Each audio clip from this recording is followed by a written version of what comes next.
So you're thinking of getting the Quest 3, as all of these YouTubers who have been given a headset by Meta are telling you how great it is. But just skeptical since it seems Meta is essentially bribing everybody. Well, have no fear, Waqman is here. I'm like Batman, so Meta can't even find me. Where are you? Here. So I bought the Quest 3 myself. Honestly, I wasn't really too bothered about the Quest 3, but I bought it for you guys and the channel. Talking about for you, remember we have our 60k subscriber special giveaway on right now. And with the Quest 3 out, there will be even more awesome games out, and you could win any one you choose for free. So make sure you like the video, subscribe to the channel, put on bell notifications and comment hashtag Waqman60k down below. Well, let's get started. Now this isn't a full review, nor will I cover all the aspects of the Quest 3, such as specs or even PCVR. That will come later. I'm sure you've seen enough of the specs anyway. I'm just making this quick video for my early impressions and what disappointed me and what got me giddy, just so you know what to expect if you decide to buy it. So without delay, let's get started. Now visual quality is the main reason people might upgrade, and it is undoubtedly better. Things look crisper and that's noticeable straight away. Or so you think. Well, they do, but that's on the home screen. In-game, things have a slightly different story. Now the crispness doesn't go, but the visual quality is still kind of the same as the Quest 2. Honestly speaking, if I wasn't able to get the Quest 3 and just had the Quest 2, I wouldn't really care, because it's a very small jump. A hop, if you will. Kind of like getting a new pair of glasses after a few years. Your prescription has changed, so the new glasses are clearer. It's nice to have, but it wasn't a must. Now the comfort, in comparison to the Quest 2's original headstrap, the Quest 3 wins hands down. It actually is relatively comfortable, barring the strap poking my ears. Now I do have big elf-like ears, for my super hearing, so it does irritate my ears if the Quest 3 isn't adjusted properly. But otherwise the weight feels lighter, even though it's technically not, so it's actually amazing how they've balanced it.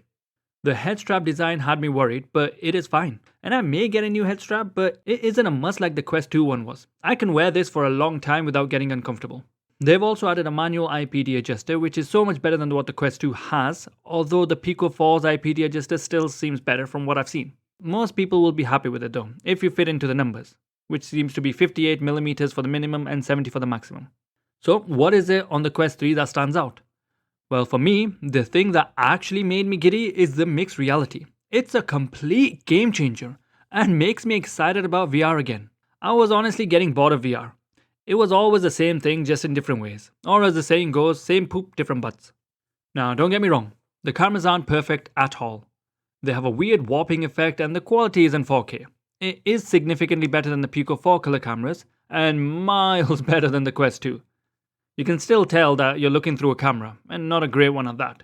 However, it is good enough, and definitely good enough for mixed reality games. I was in awe to play the free game that came with the Quest 3 called First Contact, as my actual real-life ceiling opened up and it honestly looked like I could go through it if I jumped. But as a PSA, don't jump. The walls and ceilings are still there in real life. I personally think this is better than what they showed in Ready Player One. It takes your real-life surroundings and makes you think it's really happening. It's a whole new level of immersion. However, the downside currently is the graphics on these mixed reality games. I haven't tried all of them yet, but the ones I have looked a bit cartoony. Still cool, but better graphics would be amazing. So I'm looking forward to the ones coming out soon like Stranger Things. Also, I'm making a video for all the mixed reality games available for the Quest 3.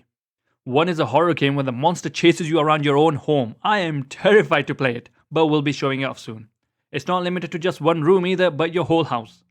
And another by the same developer for a wave shooter, where the enemy is coming after you and you need to gun them down using your furniture as cover. This is what makes me excited. But getting back to the Quest 3, the controllers I personally haven't got used to yet. I miss the Halo rings. These Quest 3 controllers feel like I'm missing something, but they don't smack into each other as much, which is obviously better. I think I just need to get used to it. For now, that's all I'm going to cover for the Quest 3 itself, but as of now, would I recommend you get the Quest 3? I would say if you're interested in the mixed reality, which is the only thing that I find amazing right now, then definitely. If you're just going to play Gorilla Tag, which I tried, please don't play that game kids. The amount of racist swearing was ridiculous, but the game looks exactly the same, other than maybe looking a little bit crisper. I'll be testing out more games, but until the developers update their game specifically for the Quest 3, I don't think much is changing, other than it just looks a little clearer. So no, I would say if you aren't bothered about mixed reality and already have the Quest 2, stick to the Quest 2 until the Quest 3 gets a cool update or a sale. If you have a Quest 1, or if this is your first headset, then you'll love it. The best part is all the previous games work. However, just to point out, I had one issue with Resident Evil 4. When I played the game, it kind of messed up the visuals. But that might be because the game isn't optimized for Quest 3, and Resident Evil 4 uses your hardware to set the graphical settings. I kept seeing flashing RGB lights in the headset, and it was stuttering really badly. I'm currently giving that as a one-off and blaming the game itself rather than the headset. But this is my unbiased opinion.